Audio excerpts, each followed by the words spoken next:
Donc, bonjour à tous, je vous souhaite la bienvenue donc, au webinaire Le développement d'une pratique de pointe au sud de la capitale nationale, la gestion de projet au service de l'innovation. Donc, cette activité gratuite est offerte dans le cadre de la mission universitaire du sud de la capitale nationale et grâce au soutien de son service du transfert de connaissances et du rayonnement. Donc, très brièvement, en quoi consiste notre mandat? On est là pour contribuer au transfert, à la mobilisation et à la valorisation des connaissances qui sont issues d'innovations exemplaires ou de pointe, ou encore de résultats de recherche en lien avec les quatre désignations universitaires. On assure également là, le rayonnement de la mission universitaire et on exerce un leadership à l'échelle locale, régionale, nationale et internationale. Donc, quelques consignes là, avant de débuter sur l'activité. Donc, les micros et caméras des participants vont demeurer fermés là, tout le long du webinaire. Il y aura une période d'échange à la fin de la présentation où vous pourrez poser vos questions. Je tiens à vous informer que le webinaire est enregistré et sera rediffusé. En revanche, puis aussi le PowerPoint, là, on va pouvoir vous le transmettre à l'issue de l'activité là, par courriel. Finalement, si vous souhaitez obtenir votre attestation de présence, vous devrez remplir l'évaluation du webinaire via un formulaire en ligne. Donc, on va vous le partager là, dans Teams à la fin de la présentation. Donc, il est donc bien important là, que vous le conserviez, ce lien, parce qu'il ne sera pas transmis là, d'une autre façon. Donc, sur ce, je vous présente nos deux premières conférencières. Donc, Isabelle Daudelin, qui est agente de planification, de programmation et de recherche et coordonnatrice professionnelle au SUS de la capitale nationale. Et Pascal Lavoie, chef de service au service des pratiques de pointe et des mandats nationaux du SUS de la capitale nationale. Donc, je laisse maintenant la parole à Pascal. Je vous souhaite un bon webinaire. Oui, bonjour tout le monde. C'est vraiment avec plaisir qu'on vous présente aujourd'hui notre modèle de développement des pratiques de pointe que nous avons développé au CIS Capital National. L'objectif est vraiment de connaître les grandes étapes du développement d'une pratique de pointe afin de comprendre les phases par phase et la mise en œuvre d'un tel modèle. Alors, au niveau des objectifs spécifiques, vous allez pouvoir repartir avec nommer les caractéristiques d'une pratique de pointe selon le ministère des Santé et Services sociaux, décrire le modèle de développement d'une pratique de pointe, identifier les parties prenantes impliquées dans le processus et leur rôle, reconnaître les éléments du modèle soutenant les caractéristiques ministérielles et également se référer aux livrables développés dans le cadre d'une pratique de pointe. Par la suite, au niveau du plan de présentation, avant de vous présenter le plan de présentation, on aimerait, c'est toujours le fun d'avoir une idée de qui nous écoute aujourd'hui et qui participe à notre webinaire. Alors, on a des questions. La première question, c'est, ouais, elle va vous apparaître à l'écran. Et vous allez pouvoir juste cliquer là, sur la réponse. C'est en lien avec votre région administrative. De quelle région administrative provenez-vous? Vous pouvez répondre à la question. Super, c'est intéressant. C'est vraiment des gens d'un peu partout. C'est vraiment, vraiment intéressant de voir les résultats.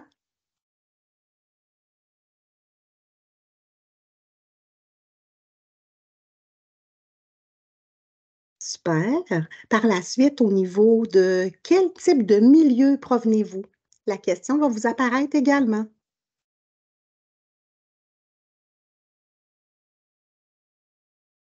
Merci. Vous pouvez envoyer vos réponses.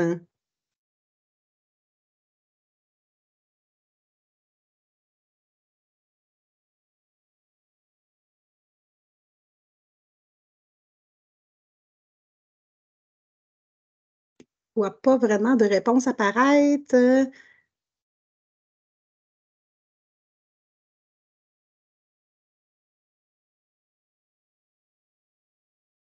Peut-être qu'on pourrait passer à la prochaine question au niveau des professions. La profession que vous provenez. Vous êtes de quelle profession? Vous êtes chercheur, gestionnaire, clinicien, APPR ou autre?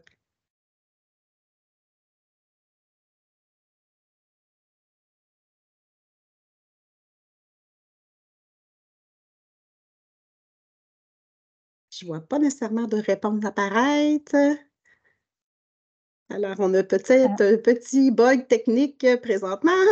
Pascal, tu peux voir Oui. sinon dans la conversation, on voit les données, je ne sais pas pourquoi elles n'apparaissent OK. pas à l'écran, mais tu OK, peux les voir parfait. défiler. Ah, merci. Merci beaucoup. Alors, c'est intéressant, c'est très varié, les professions. Par la suite, la prochaine question, qui est la dernière, c'est est-ce que vous êtes familier avec les pratiques de pointe?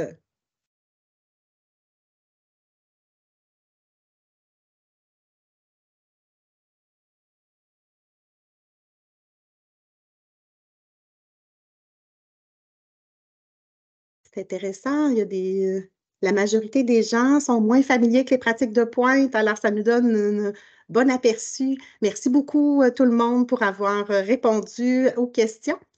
Par la suite, au niveau du plan de la présentation, on va vous expliquer le contexte, le développement des pratiques de pointe, pourquoi, comment, les acteurs, le rôle. Il va y avoir des partages d'expériences, des gens qui ont vécu l'expérience de développer des pratiques de pointe, les conditions d'amiante. On va vous montrer aussi la publication de notre modèle, puis aussi il va y avoir une petite période de questions et de commentaires par la suite. D'abord, au niveau du contexte, le CIUS de la capitale nationale, nous avons 4 désignations universitaires. Comme vous êtes probablement pour la majorité là, provenant des CIS et des CIUS, mais je le précise au cas où qu'il y ait d'autres personnes qui viennent de d'autres milieux. Lorsqu'il y a eu dans le CIUS, bien, c'est vraiment parce qu'il y a des désignations universitaires. Dans notre cas, nous avons 4 désignations universitaires qui sont en déficience physique, en jeunesse, en première ligne et en santé mentale. Ça veut dire que nous avons les critères là, qui démontrent que nous avons l'expertise là, et nous avons le devoir de partager nos expertises à travers la province. C'est vraiment dans ce contexte-là. Par la suite, au niveau de la pratique de pointe, c'est une obligation. C'est un des critères pour être désignation universitaire. Alors, dans notre cas, pour les 4 désignations universitaires, nous avons l'obligation de développer des pratiques de pointe.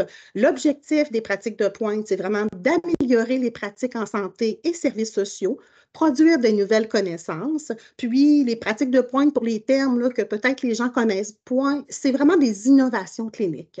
Alors, on a des critères à respecter, mais on a des caractéristiques à respecter, mais c'est vraiment dans le contexte où que c'est des innovations cliniques. Au niveau des caractéristiques, c'est vraiment des caractéristiques des pratiques de pointe en fonction du cadre de référence de désignation universitaire qui a été publié par le ministère. Ça doit être une expertise spécifique et bien circonscrite, une innovation par rapport aux pratiques courantes, l'élaboration, l'implantation et l'actualisation dans notre propre établissement. On doit être associé à la recherche et à l'évaluation. Dans notre cas, Isabelle va vous l'expliquer, c'est plus l'évaluation d'implantation. On doit faire le transfert des connaissances dans notre propre établissement et on doit avoir une perspective de transfert à d'autres organisations. Alors, c'est aussi ça qui est intéressant là, du développement des pratiques de pointe, c'est que d'autres organisations, d'autres établissements peuvent bénéficier là, de ce qu'on développe une fois les pratiques terminées. Alors, le rôle de notre service, les services des pratiques de pointe et des bonheurs nationaux, c'est vraiment d'accompagner les gestionnaires et leurs équipes dans le développement et l'implantation de la pratique de pointe liée au crayon d'expertise des 4 désignations. Alors, on est vraiment maître du processus. C'est pour ça qu'on parlait tantôt là, en lien avec la gestion de projet. Vous allez voir, notre modèle est beaucoup dans ce sens-là. Alors, notre service, on est là pour accompagner les directions cliniques à développer les pratiques de pointe. Alors, par la suite, je céderai la parole à Isabelle, qui est auteure du modèle. Je tiens à le préciser, je trouve ça important là, de le préciser. Donc, merci Pascal. Voilà. Donc, de mon côté, comme vient de le mentionner Pascal, je vais vous parler plus concrètement du modèle. En fait, le modèle, une pratique de pointe, ça vient répondre à une problématique clinique pour laquelle il ne semble pas y avoir de solution là, qui existe. On parle dans notre réseau au niveau de la province. Donc, on cherche à innover pour répondre à une problématique là, qui est rencontrée essentiellement au niveau clinique. Il faut savoir que les projets qui arrivent dans notre service, ils sont déjà priorisés et quand ils arrivent, quand ils sont orientés vers notre équipe, on associe un professionnel qui est un APPR à titre de chargé de projet et également du côté clinique, il y a une ressource aussi qui est assignée au projet qu'on va nommer chargé clinique. Donc, pour partir, on a donc une petite équipe qui va amorcer les travaux. La structure et la rigueur qui sont retrouvées dans notre modèle prennent vraiment ses assises dans la gestion de projet, mais on est quand même conscient qu'on est dans un contexte d'innovation, donc notre modèle, il va quand même permettre une certaine agilité parce que, on ne sait pas à quelle vitesse, comment, à quelle ampleur va avoir le projet. Donc les échéanciers sont difficiles à prévoir, mais on tient quand même à essayer de tenir une gestion de projet efficace dans notre processus. Fait que des durées pour chaque phase sont proposées, mais il y a tellement d'éléments de contexte qui arrivent là au niveau clinique et organisationnel que c'est difficile, mais on tient quand même à réaliser nos pratiques de pointe là, dans les temps souhaités. Notre modèle est conçu de façon à répondre aux exigences ministérielles. On veut être certain qu'à la fin du processus, on puisse reconnaître le projet à titre de pratique de pointe. Il présente 6 phases entre lesquelles il y a des étapes décisionnelles. Ils sont placés là justement pour valider les conditions optimales, qu'on réponde aux exigences, pour assurer là, qu'on a les bonnes conditions pour la poursuite du projet. Le développement, comme vous le voyez, c'est un leadership clinique. Donc, il appartient à la direction clinique, mais autour de laquelle va se greffer des collaborateurs qui vont venir soutenir le co-développement ou différents accès du processus. Ça peut être des directions transversales, par exemple, ou ça peut être aussi des partenaires communautaires qui vont venir contribuer au développement. On y assure donc une structure de gouvernance autour de chaque pratique de pointe.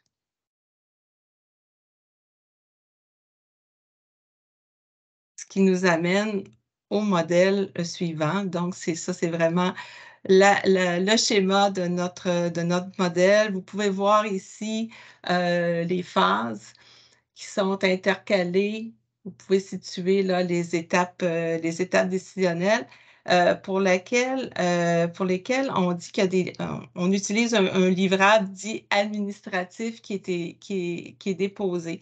Dans notre cas, c'est une fiche synthèse. C'est un outil utilisé pour nous soutenir vraiment dans l'application du processus. C'est la façon, en fait, qu'on a trouvé pour formaliser la fin de nos phases, puis de nous ramener les informations utiles pour s'assurer, convenir là, de la suite du processus. Le schéma peut vous paraître linéaire. Effectivement, il l'est, mais il faut savoir qu'il y a quand même certaines phases qui peuvent se chevaucher. Puis à ce moment-là, ben, c'est le côté agile de notre modèle qu'on apprécie vraiment. Les phases d'émergence, donc la première, d'expérimentation et de clôture, sont les phases où le service des pratiques de pointe est le plus impliqué en tant qu'expert de processus, alors que les phases un peu plus loin dans le modèle, si on parle de la phase d'élaboration, de l'expérimentation et implantation, ce sont les phases qui sont peut-être les plus exigeantes pour les ressources cliniques qui sont donc les experts de contenu. Vous pouvez voir au bas du schéma, il y a des activités en continu qui sont prévues dans notre processus. La flèche, ce sont les flèches au bas. Donc, la bleue, ça représente les activités en transfert de connaissances et rayonnement. Elle vise à informer et diffuser toutes les informations liées au projet, et ce, tant à l'interne qu'à l'externe auprès des partenaires. Et ensuite, on a la flèche en rouge où on travaille avec la recherche. Donc, c'est très tôt dans le processus, tant pour avoir un état de situation des connaissances scientifiques envers la problématique, la clientèle ou les solutions existantes, que pour développer un projet de recherche menant à de nouvelles connaissances en lien avec la pratique de pointe, hein, on l'a nommé tantôt, c'est une exigence ministérielle. Il y a bien d'autres services là, qui viennent contribuer régulièrement, je dis service, mais direction de l'établissement, qui viennent nous soutenir soit dans la gestion des droits de la propriété intellectuelle, la recherche documentaire, donc les services de bibliothèque, le recrutement d'usagers partenaires et la pérennisation là, dans la pratique pratique, de la pratique dans l'établissement. Notre modèle est appliqué depuis 2017 au sein de notre établissement, tant pour le développement des pratiques en jeunesse, première ligne, déficience physique et tout récemment en santé mentale. Et depuis, c'est près d'une trentaine de projets qui ont pu être collés à notre processus, soit pour les faire reconnaître à titre de pratique de pointe parce qu'ils étaient déjà amorcés, ou encore pour soutenir leur développement, leur raison de leur potentiel novateur. Puis c'est au fil de ces projets-là, de l'évaluation du processus qu'on en a fait, que le modèle est rendu là avec le visuel et la maturité, si on peut dire, actuelle. En cours, on a 15 pratiques de pointe, 7 en première ligne, 3 en déficience physique et 5 en jeunesse. Et pour le moment, on n'en a pas encore en santé mentale. Alors, si on regarde, on fait un survol de chacune des phases. La première phase, c'est vraiment une phase cruciale du processus. Elle permet de valider le potentiel à développer le projet proposé à titre de pratique de pointe. On peut voir dans le visuel, puis vous allez voir, le visuel va être similaire pour les prochaines diapos. On peut voir le nom de la phase, les principales activités qu'on y réalise pour atteindre les objectifs qui sont énoncés à droite. On indique toujours une durée estimée pour la phase, mais également l'investissement en ressources estimé, tant du côté clinique que du côté de notre service. En fait, ce qu'on fait à ce moment-là, c'est qu'on s'assure de ne pas réinventer la roue à ce moment-là. Fait qu'on fait vraiment une recherche de ce qui pourrait, tant au niveau de la littérature scientifique que des autres établissements, de voir est-ce qu'il y a des solutions qui existent ailleurs et qu'on pourrait vraiment s'approprier. Donc, vous verrez des durées qui sont données à titre indicatif. Plusieurs facteurs rendent difficile là, de respecter les échéanciers. Ça peut être l'ampleur de la pratique, le contexte clinique, la clientèle, la disponibilité des ressources. Donc, toujours avoir ça en tête quand vous verrez les durées, que c'est vraiment donné là, pour à titre indicatif. Voilà. Si on regarde le démarrage, cette phase-là est vraiment, elle est plutôt administrative. Elle permet de définir la pratique de pointe à l'intérieur d'une charte de projet. On peut voir encore ici les activités pour atteindre l'objectif, les durées des ressources, etc. La charte de projet, c'est un élément central parce que c'est là qu'on va y préciser les objectifs, les livrables cliniques de la pratique, la structure de gouvernance qui est intégrée. Et c'est à ce moment-là aussi qu'on amorce toutes les démarches et les travaux sur la gestion des droits d'auteur, le transfert de connaissances et rayonnement. On amorce de l'exploration pour attacher un projet de recherche au projet. On va même s'assurer de mettre en place, on le fait de plus en plus, une communauté d'intérêt. Ça, c'est, on essaie d'aller, de recontacter les établissements qui, au moment où on a fait la consultation à la phase d'émergence, nous ont manifesté de l'intérêt à suivre nos travaux. Alors, on les sollicite pour les inviter à faire partie d'une communauté d'intérêt qui pourra suivre nos travaux tout au cours du processus. L'élaboration, on est dans la troisième phase, ça se concentre vraiment sur la définition de la pratique, de l'intervention, de l'élaboration des livrables cliniques. En fait, on veut savoir qui, quoi, comment, auprès de qui.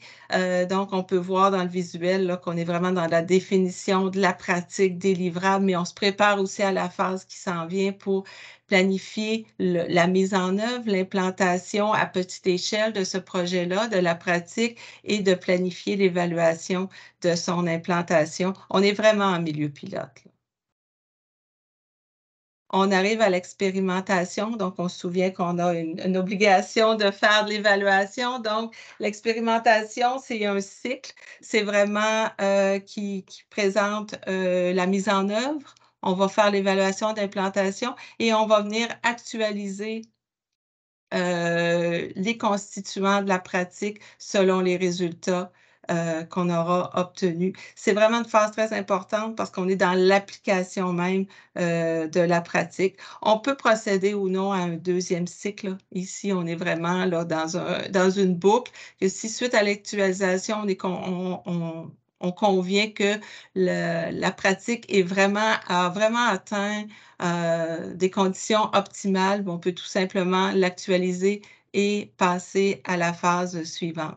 Parce qu'en fait, ce qu'on fait dans cette phase-là, c'est qu'on vérifie si la pratique est implantée comme prévu. On va documenter des conditions gagnantes, les écarts, dans le but d'atteindre le plus rapidement possible les meilleures conditions pour la pratique. Ça nous permet aussi de connaître les meilleures stratégies d'implantation, puis ça va faciliter le transfert dans d'autres milieux. Cette 5e phase, c'est vraiment la dernière phase qui implique significativement des ressources cliniques. C'est l'étape où la pratique arrive à une version prête à être implantée ailleurs, dans l'établissement, puis aussi vers l'externe.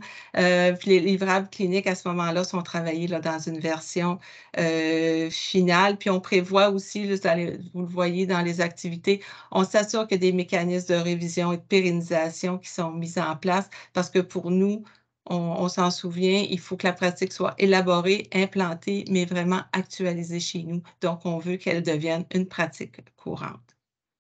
Et finalement, la clôture, ici, on met l'emphase sur la réalisation des activités prévues pour le rayonnement de la pratique, dont le transfert vers d'autres établissements. Et de notre côté, on s'assure de compléter un document qui fait foi de bilan, qui va venir vraiment documenter l'ensemble des caractéristiques d'une pratique de pointe et on sera en mesure comme ça de démontrer pour les 6 caractéristiques comment le projet a été développé et peut être reconnu comme pratique de pointe.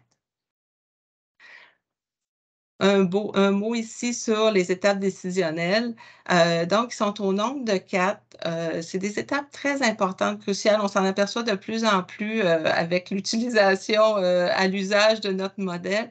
La première survient entre la phase d'émergence et la phase de démarrage.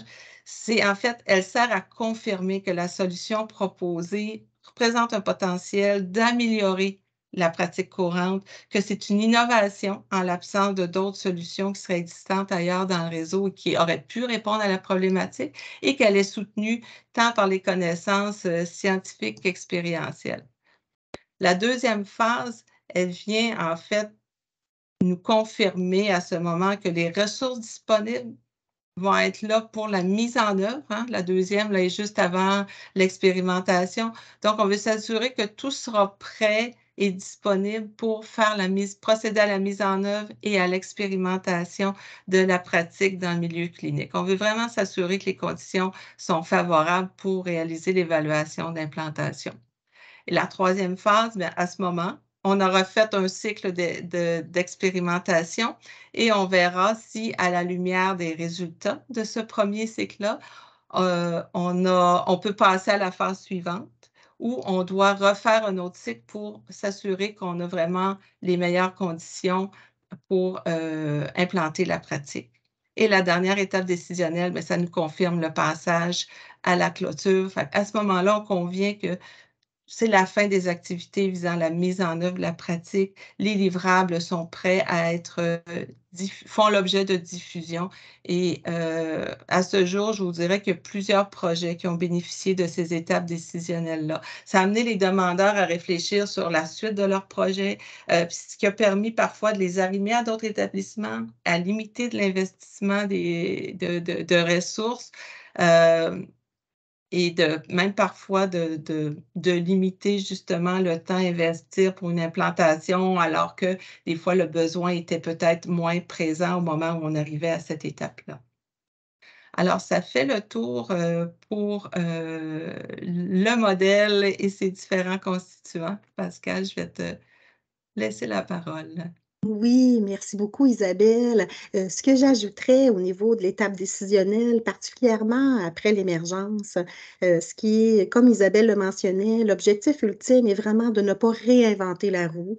Alors, c'est là que souvent, on a contacté les établissements, les autres établissements, dont vous en faites partie, sûrement pour plusieurs, et que si toutefois on trouve une solution envisagée qui peut répondre à la problématique de notre établissement, ben, c'est là où que c'est important, là. Alors, on travaille vraiment au niveau de l'innovation. Fait que cette étape décisionnelle-là, particulièrement, je parle comme gestionnaire de l'organisation, est vraiment, vraiment importante là, pour s'assurer là, qu'on est vraiment là, dans nos caractéristiques de pratique de pointe.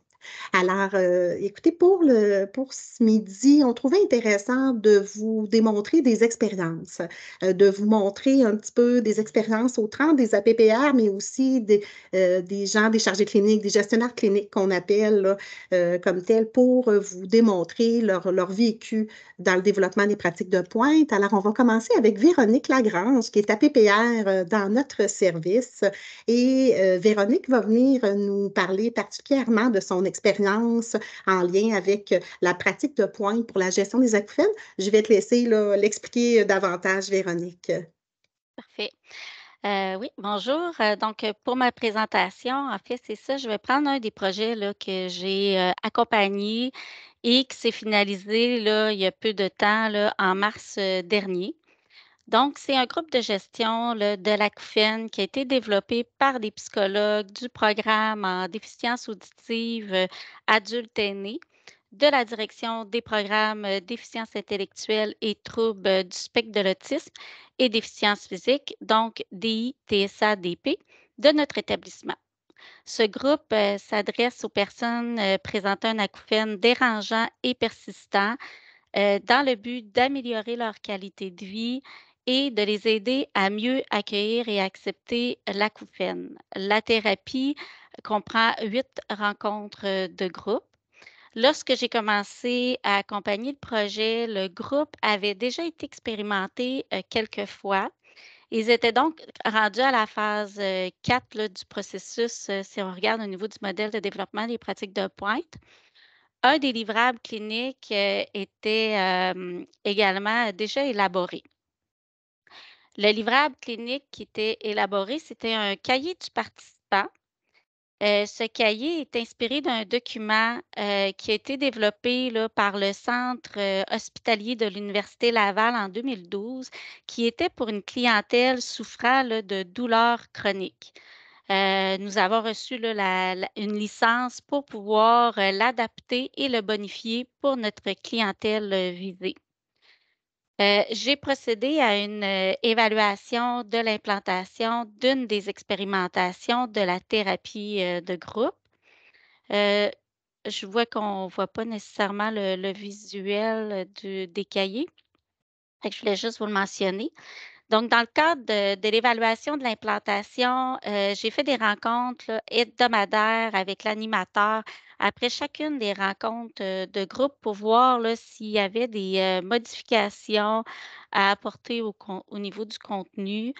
J'ai réalisé une entrevue individuelle également avec la co-animatrice, fait un groupe de discussion avec les participants et finalement, j'ai fait une analyse là, des sondages de satisfaction. En parallèle à l'expérimentation, j'ai soutenu le psychologue et animateur pour pouvoir développer pour l'élaboration d'un cahier de l'animateur qui intègre une section de procédure pour que d'autres psychothérapeutes puissent mettre en place et animer un tel groupe. Donc, nous étions donc en phase d'expérimentation, mais tout en étant en partie au niveau de la phase d'élaboration.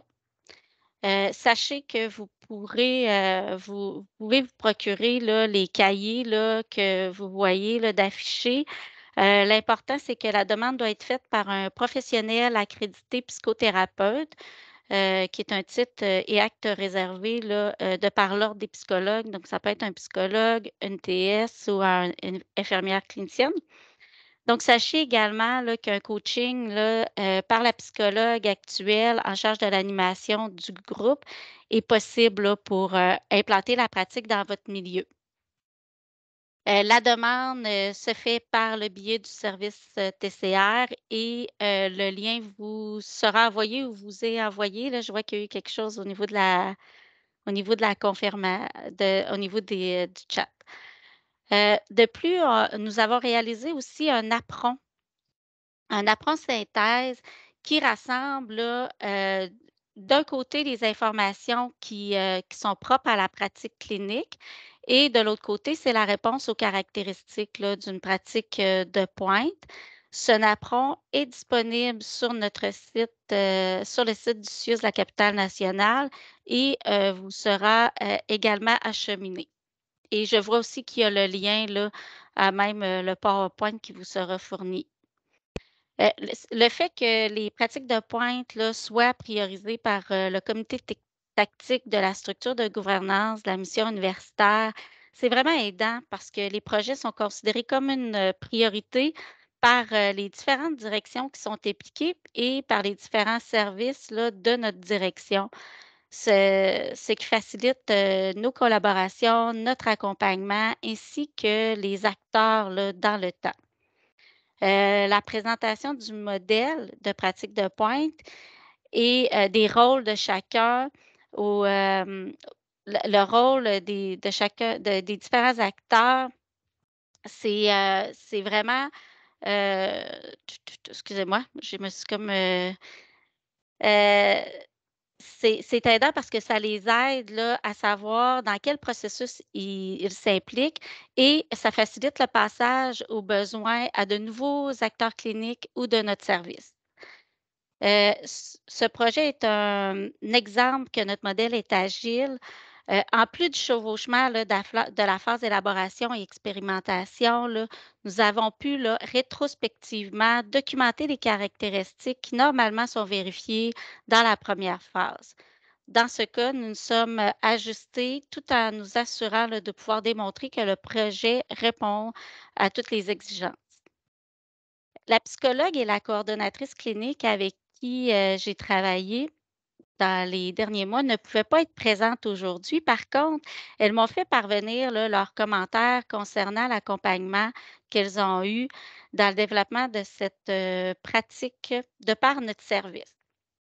Vous pouvez constater là, qu'il y a différents éléments qui sont appréciés là, au niveau de notre accompagnement. Entre autres, le regard extérieur que nous portons sur la pratique qui est bénéfique, l'arrimage que nous faisons avec d'autres directions ou services tels que la recherche. Il y a une équipe dirigée par Normand Boucher, qui est chercheur au Centre interdisciplinaire de recherche en réadaptation et intégration sociale, le CIRIS, qui a réalisé la traduction et la validation scientifique d'un questionnaire d'acceptation de l'acouphène.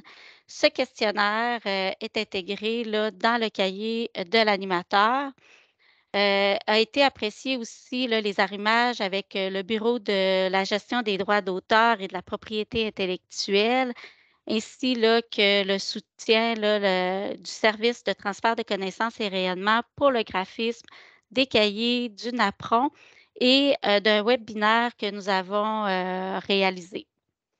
Et finalement, notre accompagnement permet une constance, une structure, une rigueur tout au long là, du processus par la coordination des travaux et des rencontres. Nos expériences ont fait évoluer le modèle de développement de pratique de pointe et je trouve qu'il a atteint vraiment une belle maturité. Il permet là, vraiment de mettre en place des conditions favorables à la réussite des projets entrepris. Cela nous guide, nous structure et nous aide là, vraiment à faire un accompagnement de qualité. Je vous remercie. Merci beaucoup, Véronique. Alors, peut-être j'ajouterai un élément là, que Véronique a mentionné que je trouve intéressant également de vous préciser. Comme il y a beaucoup d'investissements de temps et d'énergie là, par notre établissement pour les pratiques de pointe, tous les projets doivent passer et doivent être priorisés au comité tactique de la désignation universitaire. Chaque désignation universitaire a un comité tactique dont les directions cliniques associées et les directions transversales sont présentes également. Alors maintenant, pour la deuxième expérience, c'est plus pour la désignation universitaire jeunesse. Vous avez remarqué, Véronique, c'est plus en DP, en déficience physique. Alors à ce moment-là, je vais inviter Lounès Félicin, qui est à PPR dans notre service. Il va être accompagné de Marie-Pierre Girard et Aurélie Savard, qui sont gestionnaires cliniques à la direction jeunesse. Oui, merci Pascal. Bonjour tout le monde. Pour cette présentation, justement, on va vous parler de la pratique de pointe service intégré jeunesse qui est en cours de développement. Puis pour revenir rapidement sur la genèse même de cette pratique de pointe et de notre implication, il revient de remonter au besoin de trouver une solution ou un moyen justement d'intégrer les services jeunesse de première et deuxième ligne dans la région de Charlevoix. En ce sens, une équipe de notre CIUS, chargée de l'amélioration continue, a commencé une démarche d'accompagnement de ces deux équipes-là. Et nous, on s'est joint à cette démarche-là parce que justement, on avait constaté et on avait vérifié qu'il y avait un potentiel novateur. Et à ce moment, on a appliqué notre modèle de pratique de pointe, de développement d'une pratique de pointe que et ma collègue Isabelle vous a présenté tantôt. Les travaux des équipes, justement, ont fait émerger une solution que nous appelons tendrement espace commun et qui juste vient répondre à ce besoin d'intégration-là. L'espace commun permet aux intervenants et aux gestionnaires des deux services d'échanger sur des enjeux en vue de trouver des solutions. À date, nous sommes à l'étape d'expérimentation de cette pratique de pointe-là et nous avons eu plusieurs rencontres avec les intervenants. Pour vous parler un peu plus du développement de cette pratique de pointe, je vais inviter Marie-Pierre et Aurélie, qui sont gestionnaires des deux équipes, avec qui j'ai le plaisir de collaborer sur ce projet-là, à nous en parler un peu plus. Euh, je vais commencer d'abord avec Marie-Pierre. Bonjour Marie-Pierre. Bonjour. Oui. Question pour toi. D'après toi, ça apporte quoi au projet d'intégration des services jeunesse d'être développé comme pratique de pointe et comment cette pratique de pointe contribue à l'avancement même du projet? Oui, ben, le fait d'être développé là, comme une pratique de pointe, ça nous apporte une structure rigoureuse, puis aussi tout l'aspect d'évaluation qui nous permet de s'adresser rapidement, de constater les enjeux, de les adresser, puis d'améliorer nos processus là, en posant des actions concrètes. Ça nous permet aussi là, un déroulement optimal des grandes étapes qu'Isabelle a présentées tantôt. Ça nous garde en vigie sur les orientations, les objectifs, les livrables, parce qu'en étant plus terrain clinique, ben on assure, en tout cas, vous nous permettez d'assurer cette vigie-là. Ça prend en considération le avant, tu sais, ce qu'on a réfléchi, ce qu'on a fait dans les phases avant, le pendant, mais aussi toute la pérennisation. Là, on voit le projet dans l'ensemble, dans son entièreté. Ça nous permet aussi la mise en commun de l'avancement du projet avec les partenaires impliqués, tu sais, que ce soit nos DA, la DKP, là, avec qui vous avez là, collaboré dans ce projet-là, ou les partenaires qui sont susceptibles là, de le devenir. Le projet d'intégration de services, dans le fond, notre pratique de pointe, c'est l'espace commun, comme tu viens de le dire. Puis ça, ben, ça permet de faciliter la transmission d'informations parce que l'enjeu, la communication était un enjeu, là, ça mettait un frein au travail d'équipe. Ça nous permet aussi de synchroniser les modes de pensée, de repositionner le client au cœur des discussions. On vient comme instaurer aussi un climat propice là, afin de consolider la relation de confiance entre les intervenants, qui est toutes des choses là, qui avaient ressorti au départ dans nos réflexions. C'est parfait, merci beaucoup. Maintenant, je passe à Aurélie. Est-ce que tu peux nous parler des grandes étapes justement que vous avez travaillé jusqu'à présent?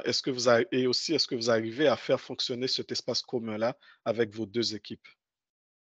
Oui, en effet, là, nous, on a vécu là, à date là, 3 étapes là, de la pratique de pointe. On a vécu l'émergence grâce à l'ADO là, avec vous. On a pu parler avec 14 établissements des modèles d'intégration qui se faisaient dans les autres régions. Donc, on a pu s'inspirer, mais on a pu aussi aller comprendre c'est quoi l'intégration de services dans les autres régions parce qu'on a chacun notre vision, on a chacun notre façon de voir les choses sur l'intégration de services. Puis aussi, là, en collaboration avec la direction de la qualité, l'évaluation, performance et éthique là, du CIUS de la capitale nationale, on a fait une démarche d'amélioration continue avec les équipes sous forme d'un Kaizen. C'est jointe à nous l'ADO qui a fait qui a comme suivi la démarche là, de nos travaux. Et de ce KZON-là est né l'espace commun là, qu'on vous a présenté aujourd'hui. Et c'est vraiment avec l'équipe qu'on a créé l'espace commun. Donc, ça part vraiment des intervenants en ayant au centre l'usager. Puis c'est là, en fait, là, qu'en ayant parlé aux établissements, en ayant parlé aussi aux intervenants, on s'est rendu compte que l'espace commun, là, c'était une pratique de pointe là, pour tout le monde. On s'est rendu compte aussi que en parlant aux établissements, ça ne se faisait pas ailleurs, puis c'était quand même un besoin des autres établissements aussi de répondre là, à cet enjeu-là. On n'était pas le seul CIUS qui vivait cet enjeu-là. On a aussi fait l'élaboration avec vous, ce qui a permis là, de nous avoir une structure, comme Marie-Pierre le disait tout à l'heure. Nous, on est très clinique, on est axé sur le terrain, mais d'avoir en fait là, la pratique de pointe avec nous, ça nous amène une structure, ça nous amène à élaborer le projet puis à pouvoir le suivre là, au fil du temps. Puis actuellement, nous, on est en phase d'expérimentation, puis ça nous permet là, de vraiment avoir une vision globale de la situation, puis de pouvoir avoir un sondage qui est envoyé aux intervenants, mais ça nous permet de voir, de s'adapter en fait rapidement si on perçoit des enjeux. Cliniquement, on a des très belles réussites, mais au niveau de tout ce qui est de l'organisation, peut-être plus de la mise en œuvre du projet, mais l'ADO nous permet, avec la pratique de pointe, là, de mettre des changements rapidement puis de s'adapter, ce qui permet là, de mettre des stratégies plus rapidement que si on était sur le terrain dans le quotidien qui va vite, ben, peut-être qu'on perdrait un petit peu plus là, cet aspect-là. C'est parfait. Merci beaucoup, mesdames, pour vos réponses très éclairantes. Un petit point éditorial pour conclure là-dessus aussi. Moi, une chose que j'apprécie personnellement dans ce modèle-là, c'est que c'est pas un cheminement linéaire, on va dire ça comme ça. Je sais que Véronique, ma collègue, en a parlé tantôt. C'est vraiment pas linéaire dans le sens que ce modèle-là, ce n'était pas standard dans le sens que avec l'équipe d'amélioration continue, la DQP, direction et de la qualité d'amélioration continue en tout cas. Et ils ont travaillé pendant quelques semaines ils ont arrivé à faire émerger puis à élaborer cet outil-là qu'on appelle espace commun, qui normalement dans notre modèle pourrait prendre vraiment plusieurs mois, un peu plus de temps, mais on l'avait fait assez rapidement. Puis nous, on est arrivé, on s'est rattaché à ce projet-là, puis on arrive quand même à, à se synchroniser. D'après moi, ça, c'est un bel exemple de l'agilité, justement, qu'on parlait des pratiques de pointe. Sur ce, je vous remercie de votre attention. Puis si vous avez des questions après, on va pouvoir y répondre. Merci beaucoup, Pascal. Oui, merci beaucoup, Lounès, Marie-Pierre, Aurélie, c'est super intéressant. Ce que j'amènerais, là, vous voyez que dans ce cas-ci, les chargés cliniques, comme Isabelle le mentionnait, là, les gens avec qui on travaille vraiment main dans la main, là, nous, on est experts de processus, eux, experts de contenu. Dans ce cas-ci, c'était des gestionnaires cliniques parce qu'on est plus dans un contexte organisationnel qu'on avait dans cette pratique-là. Mais bien souvent, là, c'est des intervenants, travailleurs sociaux, physiothérapeutes, ergothérapeutes, tout dépendamment là, de la pratique qu'on développe, là, je trouvais là, intéressant de pouvoir ajouter cet élément-là. Alors, pour notre troisième expérience, on est plus dans la désignation universitaire première ligne. Avec toi, pour progresser, j'inviterais Nancy Cyr, qui est notre gestionnaire clinique, qui travaille avec nous là, pour la pratique de pointe. Alors, dans le fond, je vais te laisser la parole, Nancy.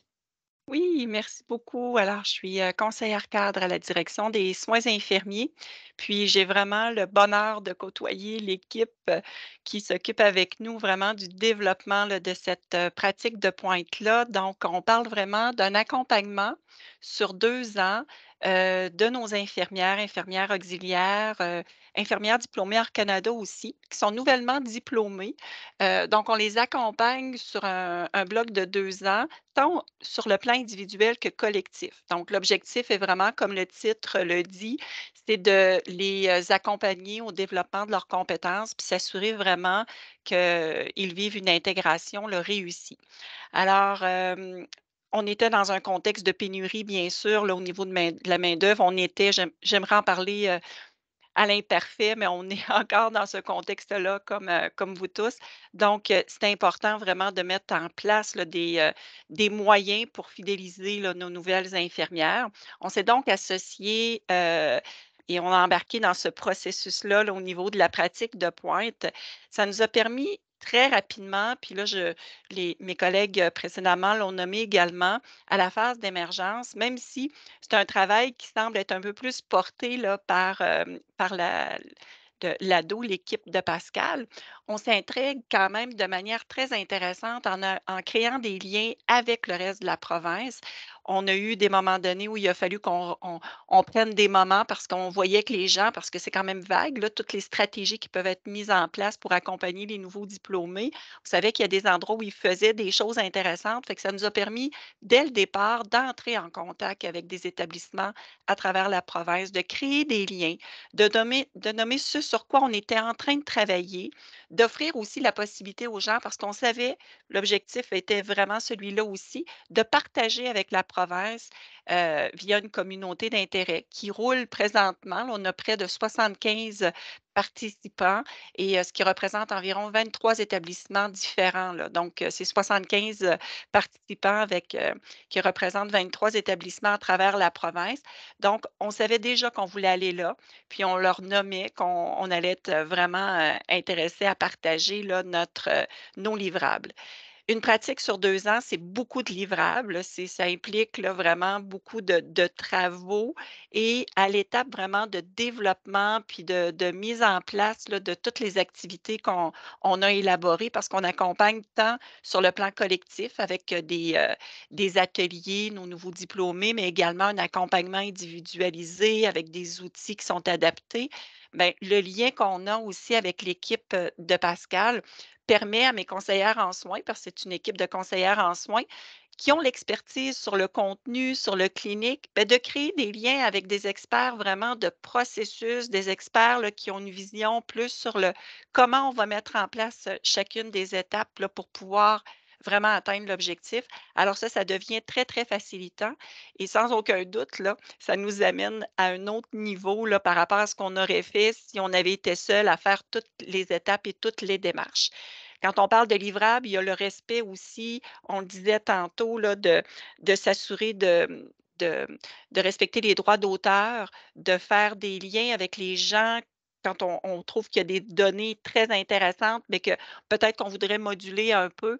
Donc, l'ADO nous a accompagnés là, dans des rencontres avec l'OIAC, notamment parce qu'on a travaillé sur le développement un profil évolutif là, de compétences pour les infirmières auxiliaires. On voulait être en respect avec ce qui se faisait au niveau de l'OIAC. Donc, on était vraiment accompagnés pour faire ces rencontres-là, créer un beau partenariat avec eux, puis également avec Dr Boyer pour les infirmières, parce qu'on voulait aussi là, s'inspirer du récit. Alors, tout ça vraiment pour s'assurer de pouvoir le faire. Puis, tu sais, on se laisse porter dans ce volet-là parce qu'on sait que cette rigueur-là sur le plan scientifique, puis le respect aussi là, de, des droits d'auteur, là, il va être parfait. Donc, écoutez, moi, je voyais vraiment aussi, puis mes collègues précédemment l'ont nommé, tout le volet de la mesure.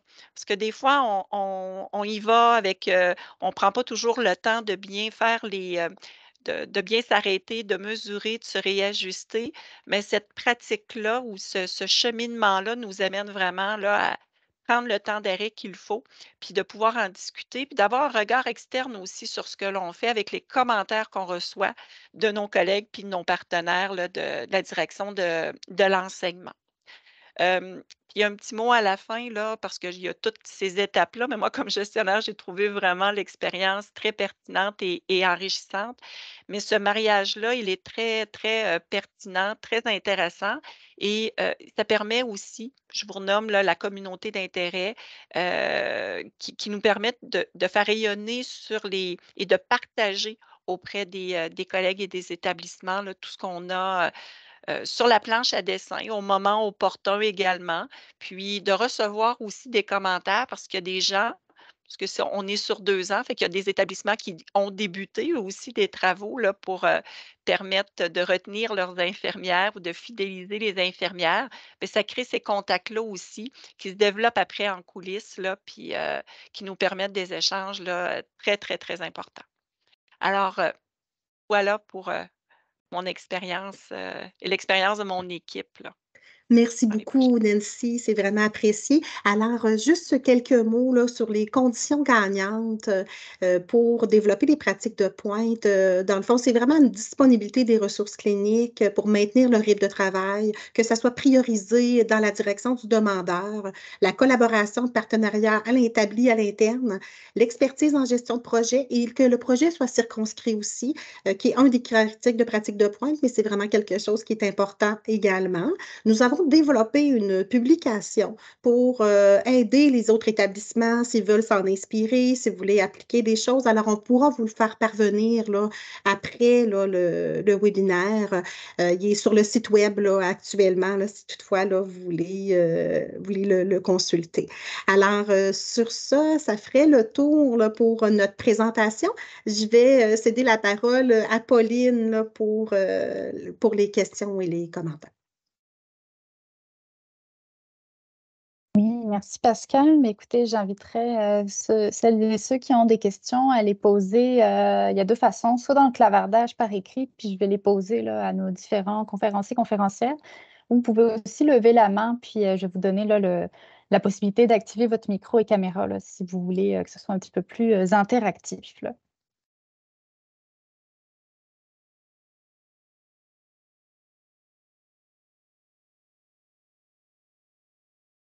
N'hésitez pas, soyez pas timide.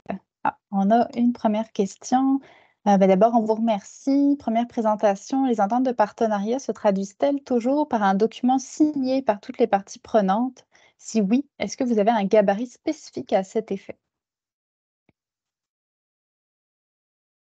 Je vais répondre, Isabelle. Oui, parfait. Les ententes de partenariat, c'est vraiment quelque chose qui est très important là, et c'est toujours quand c'est des organismes externes à notre établissement. Alors, je vous dirais que les ententes, c'est vraiment individuel. On a des modèles, mais on se base vraiment plus là, sur les besoins de chacun, chaque partenariat. C'est un petit peu ça là, que je pourrais vous mentionner en lien avec ça. Puis on a la chance d'avoir un bureau de gestion de propriété intellectuelle dans notre établissement, alors qui est dans notre direction et la personne nous soutient vraiment beaucoup aussi là, pour cet élément-là.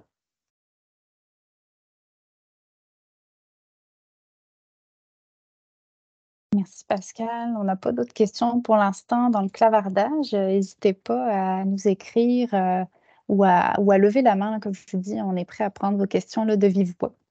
Annie Gagné demande, est-ce qu'il y a un endroit où on peut avoir ou savoir les projets en cours? Intéressant.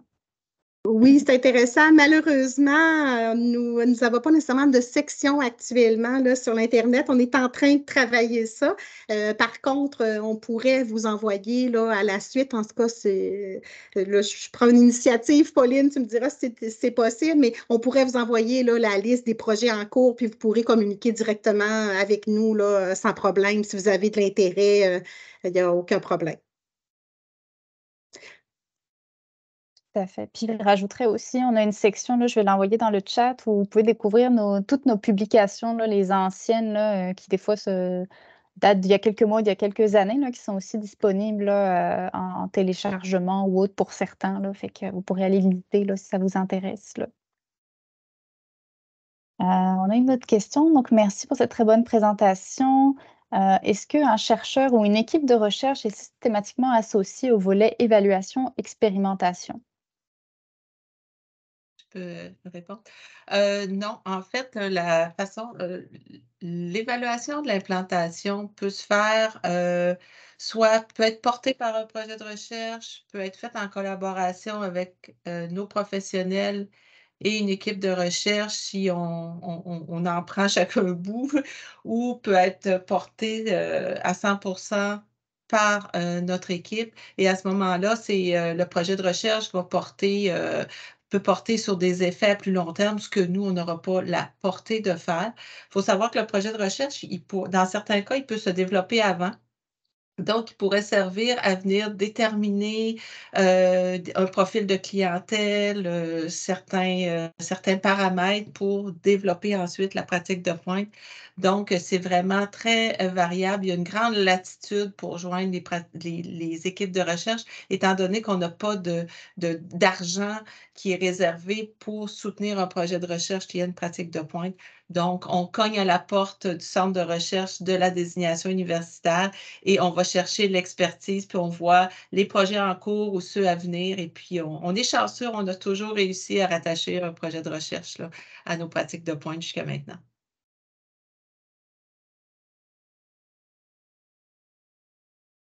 Merci Isabelle. On aurait donc une autre question. Combien d'APPR font partie de votre équipe et sont attitrés au projet? Nous avons une équipe de 15 personnes, dont 13 APPR dans notre service, dont Isabelle qui joue le rôle de coordonnatrice professionnelle presque à temps plein également. Et l'ensemble de notre équipe est impliqué, ont des pratiques de pointe, mais on a aussi le volet mandats nationaux. Fait que c'est sûr que je ne peux pas vous dire que les 13 sont à temps plein sur les pratiques de pointe, là, pas du tout, là, comme tel. En souhaitant que je réponds à la question.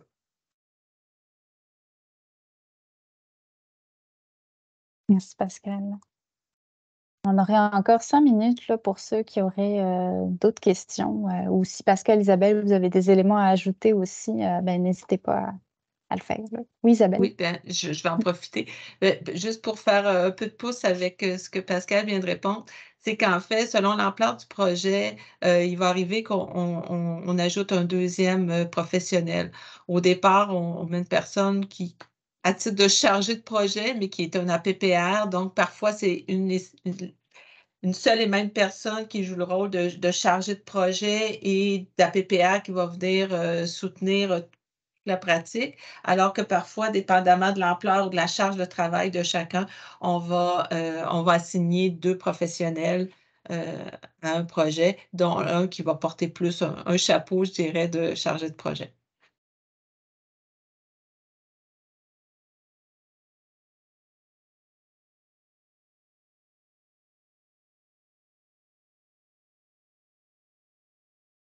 On n'a pas d'autres questions. Mais je vais juste aviser là, les participants. Pour ceux qui souhaitent obtenir là, une attestation de présence, j'ai envoyé dans le clavardage le lien vers le formulaire à compléter. Donc, c'était quelques questions là, pour sonder là, votre satisfaction en lien avec l'activité. Ça nous permet là, de nous améliorer là, dans le futur pour nos prochains webinaires. Là. Puis, je vous invite aussi là, si vous voulez être tenu au courant là, des activités qui ont lieu justement au sud de la capitale nationale, vous pouvez vous inscrire là, à nos alertes événements. Donc, c'est ça, on vous tient au courant, là, que ce soit pour des formations, des webinaires ou autres activités, là, des événements de ce qui se passe là, au sein de notre organisation.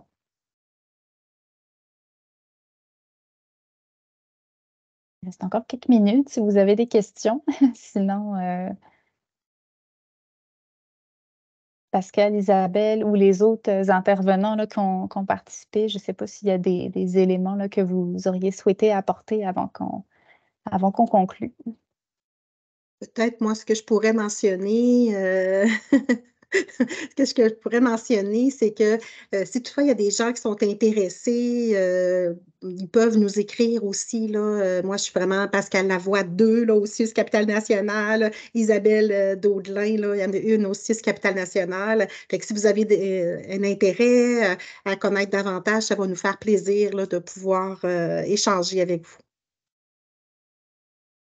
Et je vous dirais pour terminer, ce que je m'en allais dire, c'est que c'est sûr que notre équipe, on est plusieurs, mais on a des expertises très variées et complémentaires. Donc, c'est évident que les APPR, on doit avoir des connaissances en transfert de connaissances, en évaluation d'implantation, faire des liens, des arrimages avec la recherche, avoir des liens. C'est pour ça qu'on s'entoure de directions et services qui nous soutiennent beaucoup, mais ça prend quand même des expertises variées, mais tellement complémentaires que ça fait une équipe, là, je trouve, qui est très solide pour soutenir ces genres de projets-là.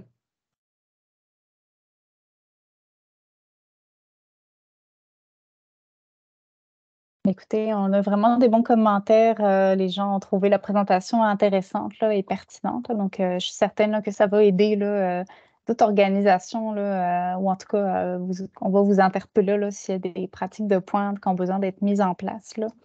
Donc, ben, sur ce, si vous avez, je vous laisserai le mot de la fin, là, sinon. Oui, ben merci beaucoup. Merci beaucoup tout le monde. Merci beaucoup à nos invités qui sont venus partager leur expérience. C'est très riche et ça confirme toujours là, qu'est-ce qu'on fait. Et n'hésitez pas là, si vous avez quoi que ce soit. Fait que Isabelle, je ne sais pas si tu veux ajouter quelque chose. Ben, merci. On est très content d'avoir pu partager notre expérience avec vous et tant mieux si vous pouvez en retirer des bénéfices. Puis merci aussi à mes collègues et aux présentateurs cliniques qui ont bien voulu se joindre à nous. Merci, Pauline. Merci beaucoup, Pauline. Merci, une belle journée à tous. Merci pour votre Merci. écoute. Merci. Merci beaucoup. Bonjour.